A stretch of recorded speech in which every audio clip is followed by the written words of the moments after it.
رمضان المبارک اللہ تبارک و تعالیٰ کے پسندیدہ ایام میں سے وہ خوبصورت ایام کا مجموعہ ہے جس میں اللہ اپنے بندوں پر زیادہ مہربانی فرماتا ہے۔ ہمارے ہاں بہت ساری چیزوں کو سن کے اور بہت سارے معاملات کو دیکھ کے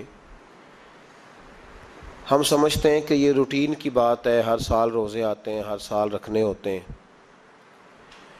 چونکہ یہ بڑا عظمت اور قدر والا مہینہ ہے، لیکن چونکہ خود چل کے آتا ہے تو جو چیز خود چل کے آتی ہے اس کی کئی دفعہ قدر کمزور ہو جاتی ہے، لہذا ہم روٹین کے فضائل سنتے ہیں، روٹین میں اسے لیتے ہیں۔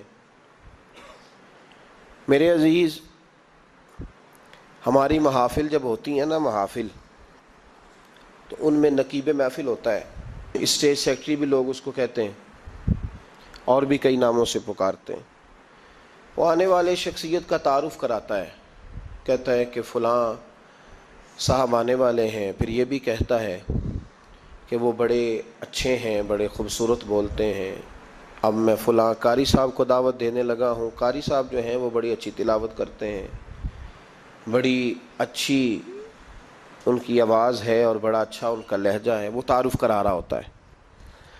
پھر نعت خواں کے حوالے سے بھی اس طرح کے وہ تعریفی کلمات ادا کرتا ہے، لیکن لوگ بعض اوقات سمجھتے ہیں کہ ان بیچاروں کی ڈیوٹی ہے، انہوں نے یہ کام کرنا ہی ہے، ان کی ذمہ داری ہے۔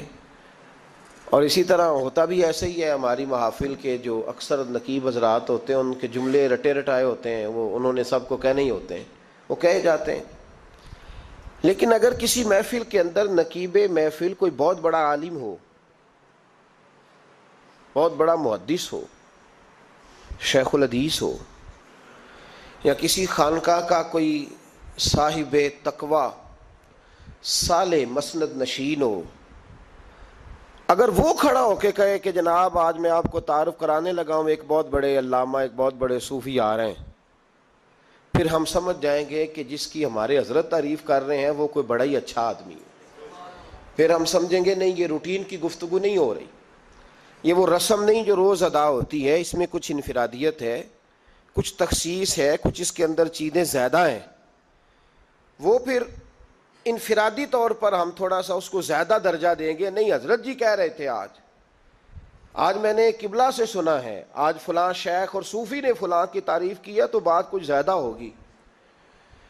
میرے بھائیوں، مثال دی ہے آپ کو سمجھانے کے لیے کہ رمضان المبارک وہ عزت اور عظمت والا مہینہ ہے جس کا تعارف کسی عام آدمی نے نہیں، رب کریم کے قرآن نے بیان فرمایا ہے اور میرے مصطفیٰ کریم کی زبان اطہر نے بیان فرمایا ہے۔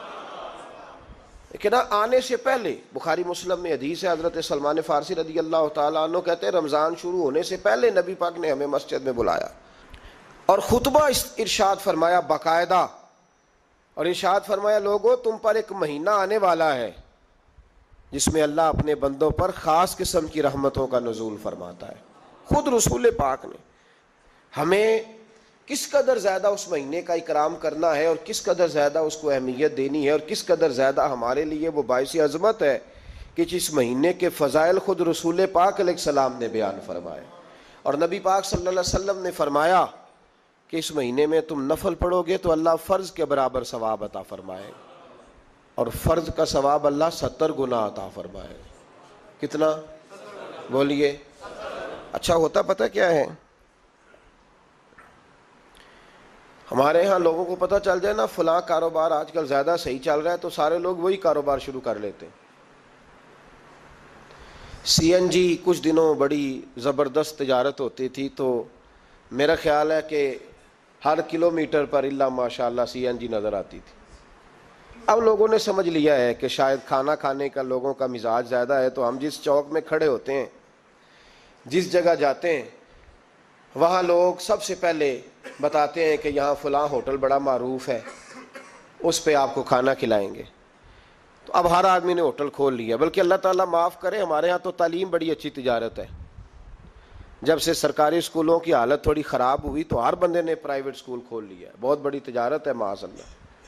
میں کبھی کبھی پریشان ہو جاتا ہوں کہ وہ قوم کیسے آگے بڑھے گی جو تعلیم بیچتی ہے، اور اللہ تبارک و تعالیٰ مجھے معاف کرے تو ہمارے ہاں تو صحت کا شعبہ سب سے زیادہ تجارت کا حامل ہے کہ اگر کوئی آدمی اچھی انویسٹمنٹ کر کے کسی اچھی جگہ ہاسپٹل بنا کے کوئی 2-4 اسپیشلسٹ ڈاکٹر بنا لے تو پھر تو وہ بے شک جھاڑو کے ساتھ پیسے جمع کرے، مسئلہ ہی کوئی نہیں۔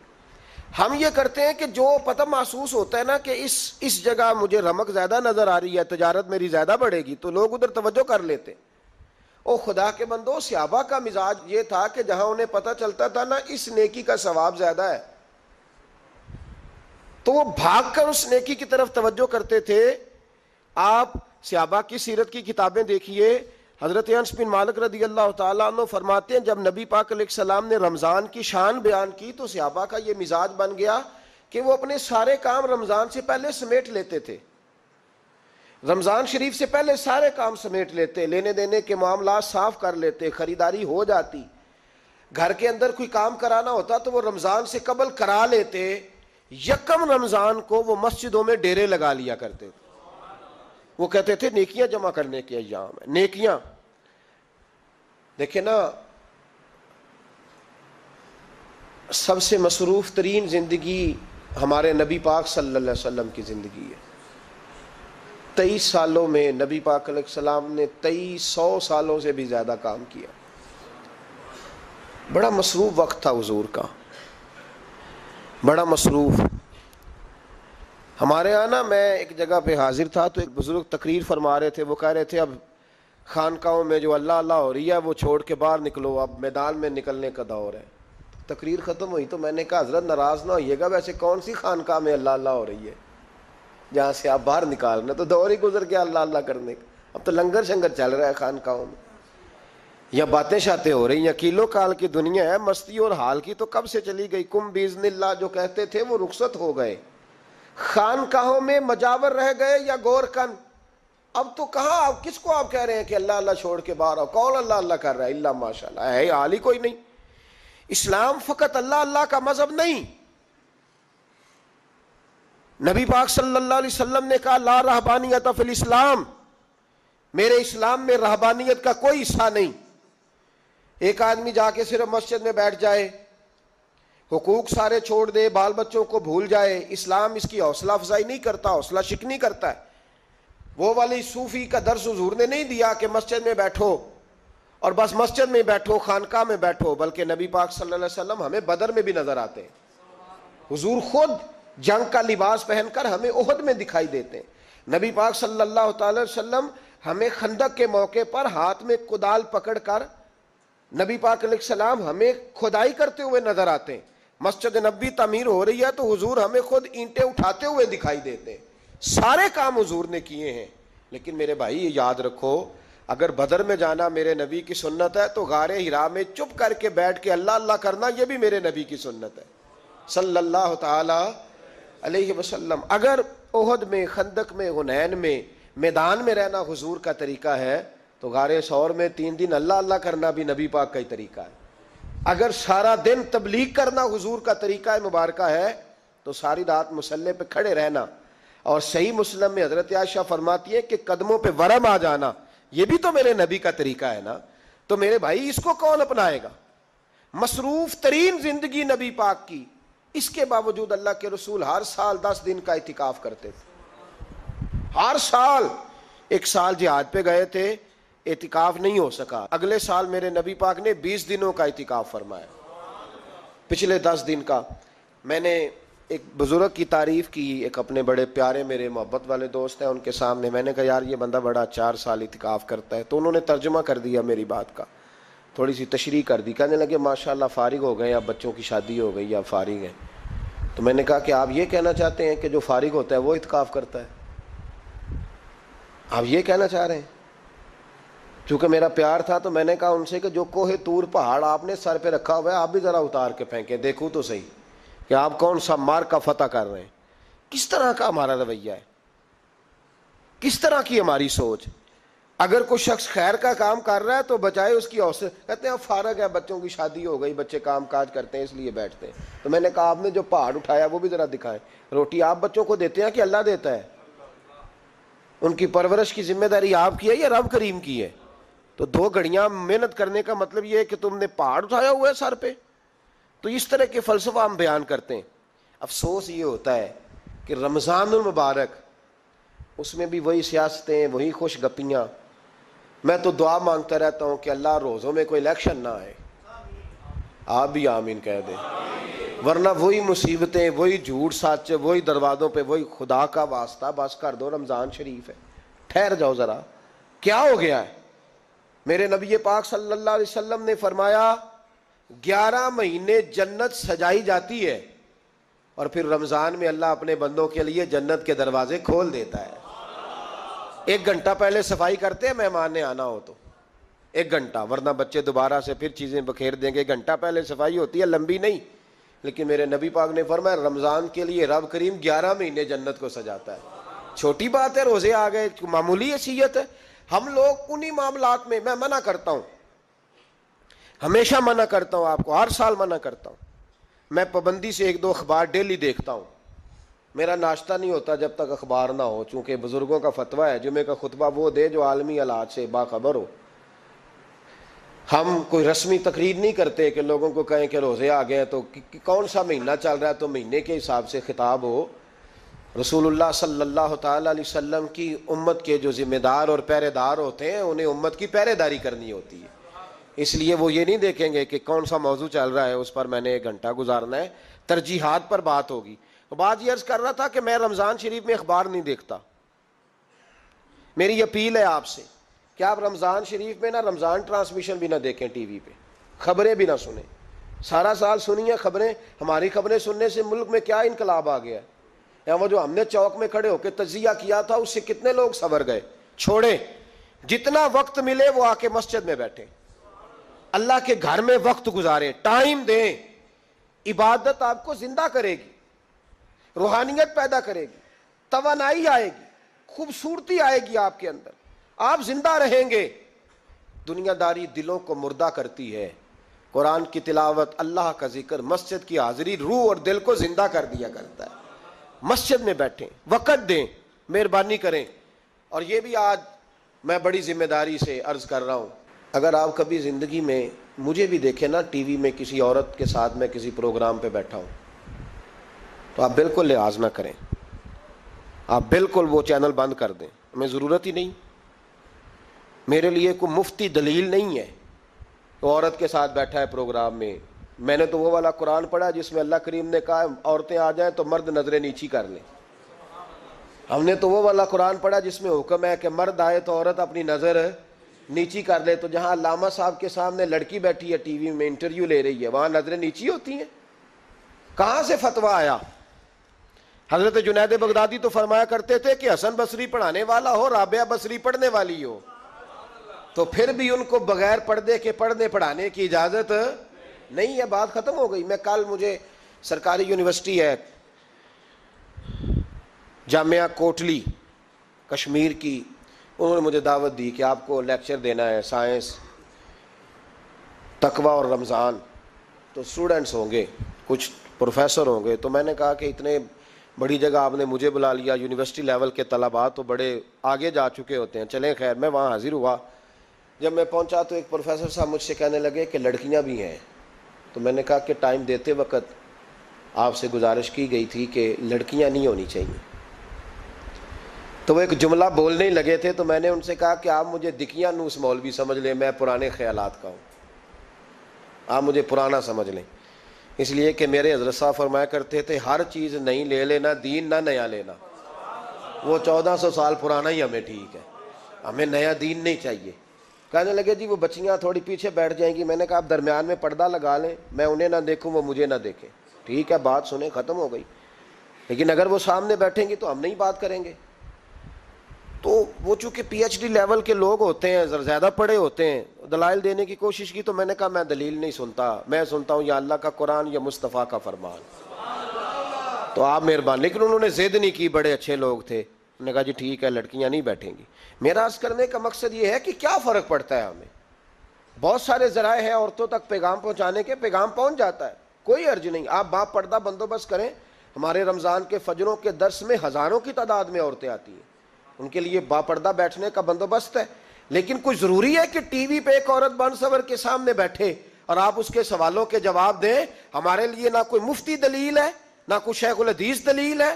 اس طرح کا کوئی مفکر محقق ہمارے لیے دلیل نہیں. ہمارے لیے دلیل رسول اللہ کی ذات ہے صلی اللہ تعالی علیہ. ختم ہو گئی بات. اس لیے کوئی ایسی ٹرانسمیشن نہ دیکھو, کسی طرف توجہ نہ کرو. یار 30 تو روزے ہیں, وہ بھی کئی دفعہ 29 ہو جاتے ہیں.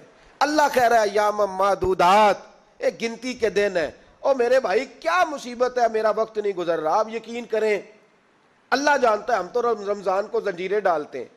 یہ کام بھی رہ جاتا ہے, رمضان گزر جاتا ہے. یہ بھی رہ جاتا ہے, رمضان گزر جاتا ہے. یہ بھی نہیں ہو پاتا رمضان, پتہ نہیں کس وقت روزے آتے ہیں, کب نکل جاتے ہیں. کہتے ہیں میرا وقت نہیں گزرتا تو میں ٹی وی دیکھتا ہوں.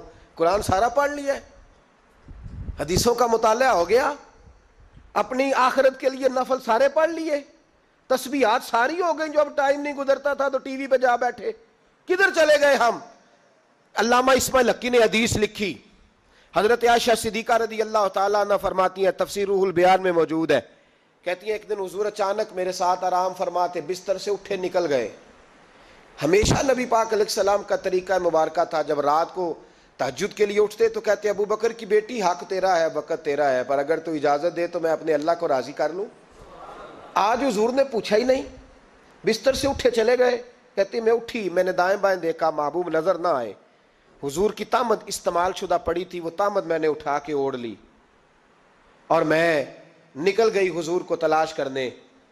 کہتی ہیں جب میں باہر گئی مسجد نبوی شریف کے ساتھ جنت البقیع کی جانب, نبی پاک سجدے میں تھے.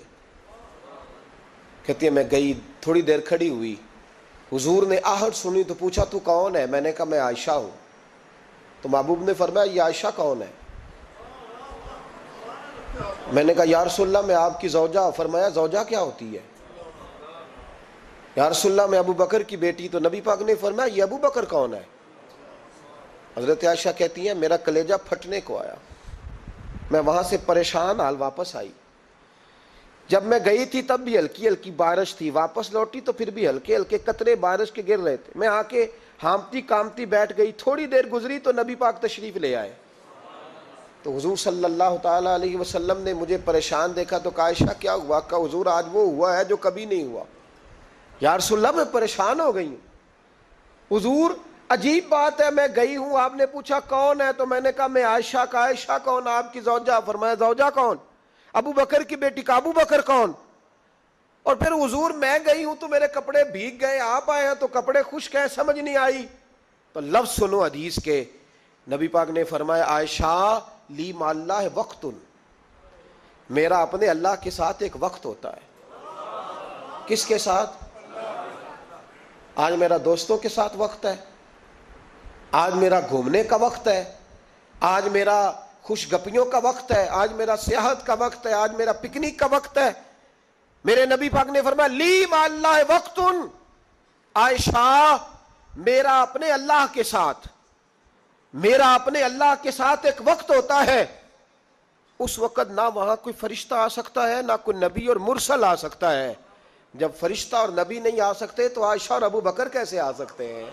تو کہا یا رسول اللہ پھر وہاں ہوتا کون ہے؟ تو حضور فرمانے لگے ایک میں ہوتا ہوں, دوسرا میرا رب ہوتا ہے, تیسرا کوئی موجود نہیں ہوتا. امت کو درس دیا ایک وقت 24 گھنٹوں میں ایسا لایا کر جس میں تو اپنے رب کو دکھڑے سنائے, جس میں تو دعائیں مانگے, جس میں تو عرض و نیاز کرے, جس میں تو اپنے گناہوں کی معافی چاہے.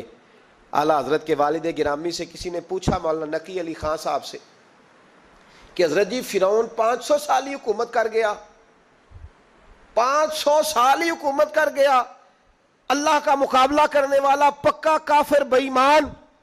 تو آپ فرمانے لگے ملا رومی کی وہ کتاب پڑھو مثنوی, جس میں انہوں نے لکھا ہے کہ جب ساری دنیا سو جاتی تھی تو فرعون اٹھ کے مصلے پہ بیٹھتا تھا, کہتا تھا یا اللہ معاف کر دے, رب تو ہی ہے, گناہگار بڑا ہوں پر مہربانی کر. روز معافیاں مانگتا تھا تو رب کریم کی قدرت نے مہلت دی کہ روز توبہ کرتا ہے, چلو ایک دن سچی بھی کاری جائے تو اچھا ہے. اللہ نے مہلت دی. اور میرے بھائی اگر تو روز رات مصلے پہ بیٹھے تو تجھے مہلت ملے, عذاب نہ آئے. اگر تو اپنے رب کے ساتھ تنہائی کرے تو اللہ تجھے مہلت دے, سزا نہ دے. لیکن ہم یہ وقت نکالتے ہی نہیں, اللہ کے ساتھ میت کا ہمارا مزاج ہی نہیں. ترمذی شریف میں نبی پاک علیہ السلام نے فرمایا دنیا داروں کو دکھڑے نہ سنایا کر, مالداروں کے سامنے رونے نہ رویا کر، یہ تجھے کیا دے سکتے ہیں؟ تو اٹھ کے جائے گا تو کہیں گے محنت کرتا نہیں، روز مانگنے آ جاتا ہے۔ دنیا داروں کو دکھڑے نہ سنا، پر میں دکھ سنا تو اپنے رب کو سنا، اللہ والوں کو سنا، اللہ کے نبی کو سنا۔ اس سے مراد یہ سارے کہا دکھڑے اپنے رب کو سنا۔ اگر تو اپنے رب کو دکھڑے سنائے گا تو تھوڑی دیر ضرور ہوگی، لیکن ایک دن ایسا ضرور آئے گا، میرے مصطفیٰ کریم فرماتے ہیں رب تجھے دنیا سے بے نیاز کر کے مالا مال فرما دے گا۔ دھوکے کا مزاج نہ بنا، کینچی لے کے نہ گھوم کے کیسے جیب کاٹ سکتی، اللہ کو دکھڑے سنا۔ حضرت عائشہ عرض کرنے لگی حضور چلیں یہ تو سمجھ آ گئی، لیکن بارش مجھ پہ پڑی آپ پہ پڑی نہیں، تو کہا عائشہ تم نے اوڑا کیا تھا؟ کہا حضور آپ کی تامت، فرمایا بارش کوئی نہیں تھی، جب تو نے میری تامت لی تو خدا کی رحمتیں تم پر برسنے لگ گئی۔ تو حضور کے وجود سے لگی ہوئی چیز کوئی اوڑھ لے تو رحمت برستی ہے، تو میرے نبی کی مسجد چومنے سے کیوں رحمت نہیں برستی؟ جالی چومنے سے کیوں نہیں برستی؟ جہاں جہاں حضور رکے، جہاں جہاں نبی پاک ٹھہرے، وہاں جانے سے کرم کیوں نہیں ہوتا؟ تو عزیزو یاد رکھو، رمضان میں ایک ڈیوٹی آپ نے یہ کرنی ہے کہ عبادت کو وقت دیں، ٹائم نکالیں۔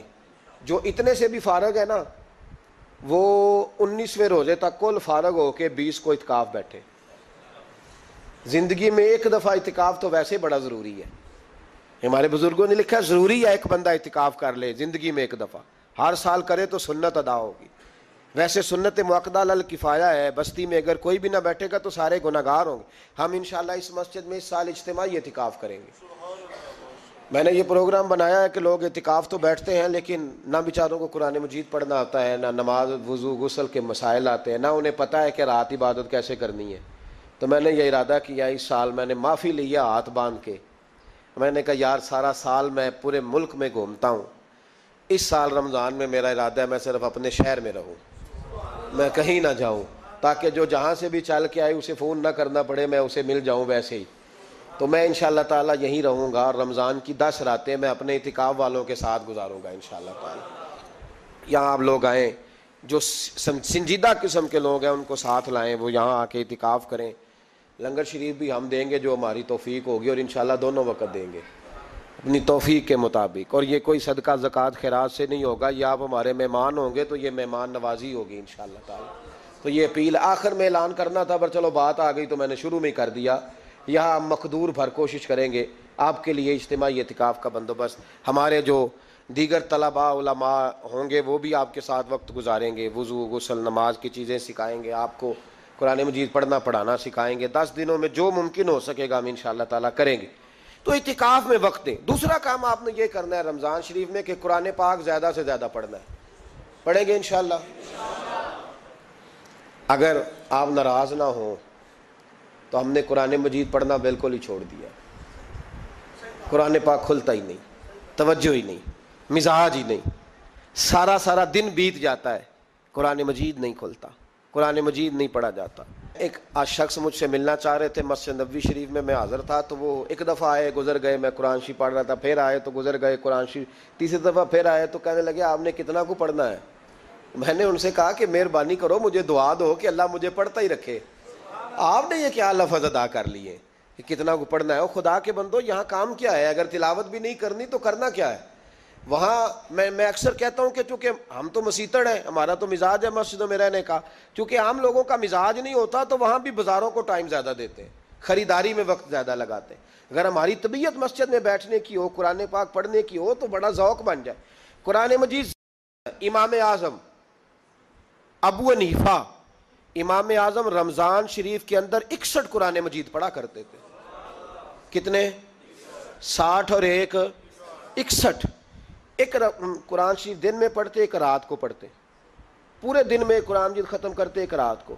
اور آپ فرماتے ہیں 61واں قرآن مجید وہ تھا جو میں تراویحوں میں سنا کرتا تھا۔ 61 قرآن پاک آپ ہر رمضان میں پڑھا کرتے تھے۔ میری آپ سے گزارش ہے ایک سپارہ مسجد میں پڑھیں رمضان میں، ایک سپارہ گھر میں پڑھیں۔ مسجد میں پڑھیں گے تو مسجد کا حق ادا ہوگا، اور گھر میں قرآن پاک کھول کے بیٹھیں گے تو بچے بھی آ کے پاس بیٹھ جائیں گے، چھوٹے چھوٹے بچے۔ یہ کبھی تجربہ کرنا، یہ بخشش کا ذریعہ ہے۔ جب آپ بچوں کی ماں سویرے سویرے بڑا اچھا دوپٹہ لے کے اور مصلی بچھا کے اور قرآن مجید کی ریل رکھ کے اور پھر اس کو خوشبو لگا کے جب کھولتی ہے نا، تو اس کی جو 2-2.5 سال کی بچی ہوتی ہے وہ بھی کہیں سے دوپٹہ ڈھونڈنے لگ جاتی ہے۔ وہ بھی دوپٹہ لے کے آتی ہے اور دائیں بیٹھتی ہے. اس کا جو 4 سال کا بچہ ہوتا ہے نا, اگر ابا بیٹھا ہے اور 4 سال کا بچہ بھی کہیں سے ٹوپی ڈھونڈ کے لاتا ہے, اسے پڑھنا نہیں آتا, لیکن وہ بھی آ کے نا سپارہ لے کے بیٹھ جاتا ہے. میں نے دیکھا ہے بچے تھوڑا تھوڑا ہلنے لگتے ہیں. قسم اللہ کی عزت کی, مجھے ایسے لگتا ہے کہ جب بیٹیوں کے بیچ ماں بیٹھ کے قرآن پڑھتی ہے اور جب بیٹوں کے بیچ باپ بیٹھ کے قرآن پڑھتا ہے, تو مجھے لگتا ہے خدا کے فرشتے بھی آسمان کے دروازے کھول کھول کے دیکھتے ہیں, کھول کھول کے دروازے دیکھتے ہیں کہ یہ کس طرح کا رنگ ہے کہ چھوٹا سا بچہ, توتلی زبان. مجھے وہ حدیث پڑھ لینے دو جو امام جلال الدین سیوطی نے روایت لکھی ہے. فرمایا حضرت عیسیٰ علیہ السلام میں قبر کے پاس سے گزرے تو عذاب ہو رہا تھا, چند گھنٹوں کے بعد گزرے تو وہیں رحمتوں کا نزول ہو رہا تھا. حضرت عیسیٰ عرض کرنے لگے, مولا میری مجال نہیں میں پوچھوں, چند گھنٹے پہلے یہاں عذاب تھا, اب یہیں کرم ہو رہا ہے. اللہ اب اس نے کوئی نیک عمل کیا تو ہے نہیں, قبر میں تو عمل ختم ہو جاتا ہے, اتنا کرم کیسے؟ تو رب کریم نے فرمایا موسیٰ بندہ بڑا گناہگار تھا, پاپی تھا, سزا کا حقدار تھا, پر جب انتقال اس کا ہوا تو بیوی اس سے پہلے حاملہ تھی, اس کے انتقال کے 2-4 مہینے بعد بچہ پیدا ہوا, پھر اس بی بی نے بچہ پالا. آج 4.5 سال کا بچہ مکتب گیا ہے, استاد نے بسم اللہ شریف پڑھائی ہے, اس کے بچے نے توتلی زبان پہ کہا بسم اللہ الرحمن الرحیم. تو مجھے حیا آئی ہے کہ اس بیچارے کو ابھی لفظ نہیں ادا کرنے آتے, زمین پر بیٹھ کر یہ توتلی زبان سے مجھے رحمان اور رحیم کہے اور میں اس کے باپ کو سزا دوں. بس بچے نے ایک دفعہ بسم اللہ پڑھی ہے, میں نے باپ کے سارے گناہ معاف فرما دیے. مہربانی کرو, ایک سپارہ گھر میں, ایک سپارہ مسجد میں, یہ ضرور آپ نے روٹین بنانی ہے. مسجد میں پڑھیں گے تو مسجد کا حق ادا ہوگا, گھر میں پڑھیں گے تو بچے بھی پڑھیں گے. اور تیسرا سپارہ وہ ہے جو آپ نے تراویح میں سننا ہے. تو کتنے سپارے ہو گئے ایک دن میں؟ 3. تو رمضان میں کل کتنے ہو گئے؟ 3 قرآن پاک. کتنے قرآن پاک جی؟ 3 قرآن مجید. ایک سپارہ دن میں, ایک رات میں, تو آپ کا 10 دن کے اندر انشاءاللہ قرآن پاک ختم ہو جائے گا. کریں گے انشاءاللہ تعالی؟ یہ ذہن بنائیں, یہ ذوق پیدا کریں, اور قرآن پاک کا ایک حرف پڑھیں تو اللہ 10 نیکیاں دیتا ہے, اور رمضان شریف میں 70 گنا بڑھ جاتی ہیں. تو اب ذرا ضرب دے لو بات کہاں جائے گی. تو رمضان المبارک میں قرآن پاک سے میں نے کہا کوئی اخبار نہ دیکھو, کچھ نہ دیکھو, سارا دن بس قرآن پاک دیکھو, سارا دن قرآن مجید پڑھیں, قرآن پاک سے دل لگائیں.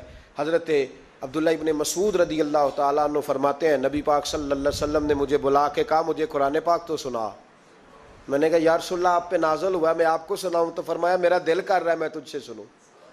حضور کو زیادہ آتا تھا نا, تو کبھی کبھی آپ سمجھ لیں کہ آپ کو زیادہ آتا ہے, لیکن پھر بھی سامنے والے, میں اکثر کہتا ہوں مدرسے کے طلباء سے, میں کہتا ہوں آپ قاری اور حافظ تو ہو گئے ہو, پر کبھی کسی اور سے بھی سنا کرو, کہا کرو سناؤ یار 2 آیتیں, دل کر رہا ہے. حضرت ابی بن کعب رضی اللہ تعالیٰ عنہ کہتے ہیں نبی پاک تشریف لائے تو مجھے کہنے لگے ابی ادھر آ, میں تجھے قرآن پاک سناؤں.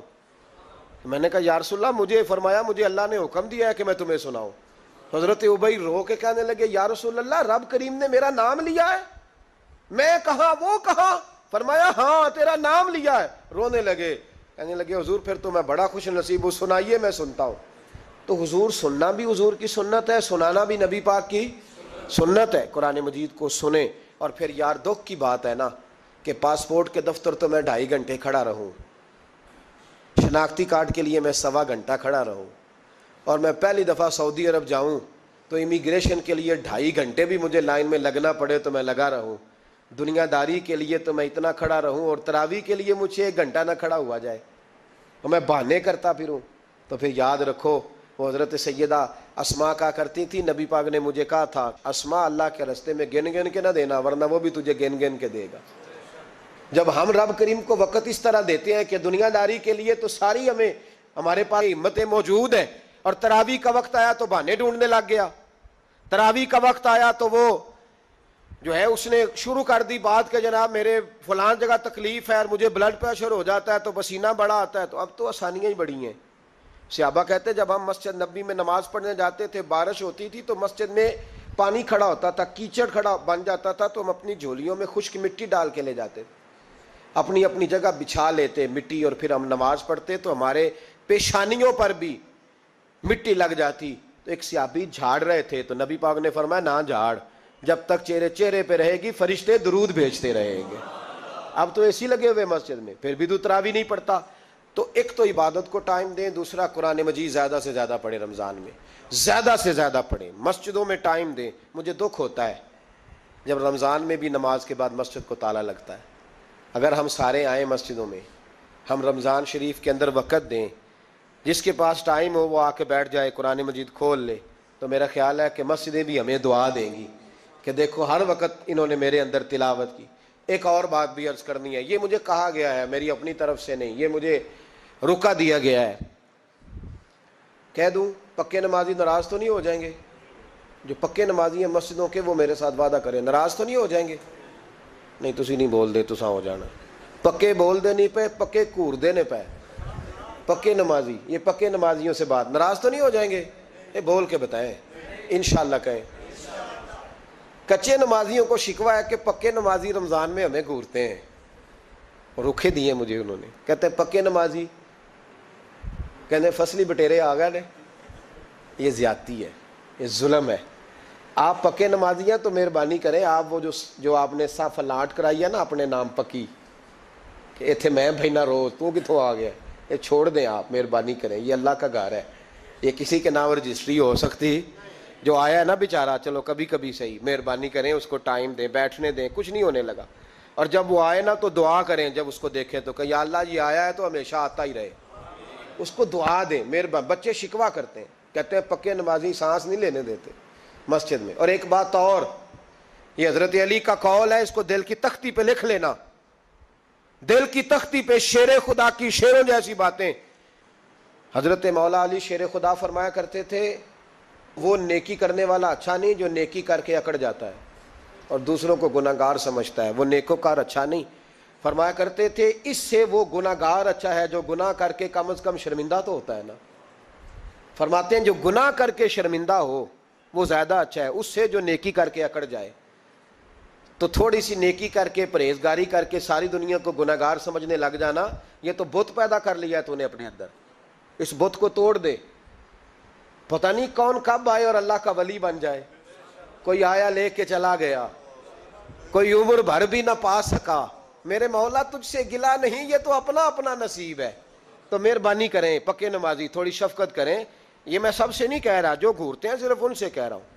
کچھ پکے نمازی ہیں تو الحمدللہ دل کے بھی بڑے پکے ہیں، سوچ کے بھی بڑے پکے ہیں، اچھے ہیں، خوبصورت لوگ. لیکن کچھ ایسے لوگ ہیں، ہمارے شہر کے ایک ڈاکٹر صاحب ہیں، میں نے کہا آپ نماز مسجد میں پڑھا کریں.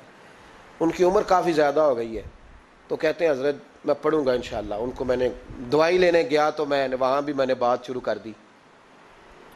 میں نے کہا آپ مہربانی کریں، کہتے میں آؤں گا. کچھ دنوں کے بعد میں نے اس مسجد میں نماز پڑھی اور خاص کر کے پڑھی کہ یہ ٹائم ہے. میں نے فون کیا کہ ڈاکٹر صاحب آپ نظر نہیں آئے، تو کہتے ہیں سب ناراض نہ ہو جان. نمازی مجھے کہتے تھے خیر ہے ڈاکٹر صاحب، کہیں غلط جگہ تبادلہ تو نہیں ہو گیا، کوئی مصیبت تو نہیں آ گئی؟ تو کہتا ہے مجھے شرم سی آتی ہے کہ نمازی اس طرح، ویسے بھی میں گیا نہیں، 60 سال عمر ہو گئی، تو اب نمازی تو یہ آپ کیا کر رہے ہیں؟ ہم کوئی اللہ کی رحمت کے منشی ہیں کہ ہم سے پوچھ کے وہ دے گا جس کو دے گا؟ کیا کرتے ہو؟ او بھائی، حضرت باجدید بستامی رحمت اللہ تعالی علیہ جیسے لوگ کہا کرتے تھے جنہوں نے ساری زندگی جھوٹ نہیں بولا، حرام نہیں کھایا. فرماتے تھے الفن کہتا ہوں، بالغ ہونے کے بعد نماز قضا نہیں کی، لیکن پھر بھی کہا کرتے تھے دعا مانگو میرا رب مجھ سے حساب نہ پوچھ لے. حساب والا نہیں ہوں میں، درگزر والا ہوں. عدل کریں تے تھر تھر کمبن اچیاں شانہ والے، یہ تو فضل کریں تے بخشے جاون میرے جے منہ کالے. تو مہربانی کریں. آگے چلیں، رمضان شریف میں سخاوت کرنی ہے. حضرت انس بن مالک رضی اللہ تعالیٰ عنہ فرماتے ہیں جس طرح تیز آندھی چلتی ہے، ذرا مثال دیکھیں صحابی کی کتنی خوبصورت. فرماتے ہیں جس طرح تیز آندھی چلتی ہے نا، اس طرح رمضان میں میرے نبی کی سخاوت چلا کرتی تھی. نبی پاک ہر سائل کو دیتے، جو قیدی بند ہوتے نا، قیدی جنگ کے قیدی کفار، حضور انہیں بھی آزاد کر دیتے رمضان میں. فرماتے جاؤ تمہیں آزاد کیا. سخاوت کریں. اور میرا مشورہ ہے اس دفعہ غریبوں سے غریب سخاوت کریں. نسخہ دے رہا ہوں امیر ہونے کا. تو سخی ہو جا، رب کریم تجھے امیر کر دے گا. سخی بن جا. مالا والے سخی نہیں ہوندے تے سخیاں کول مال نہیں ہوندا. ایتھے اوتھے دوواں جہان نہیں، سخی کنگال نہیں ہوندا. سخی بن جاؤ. میرے نبی پاک علیہ السلام نے فرمایا بندہ کبھی بھی جیب کا سخی نہیں ہوتا، سخی وہی ہوتا ہے جو دل کا ہوتا ہے.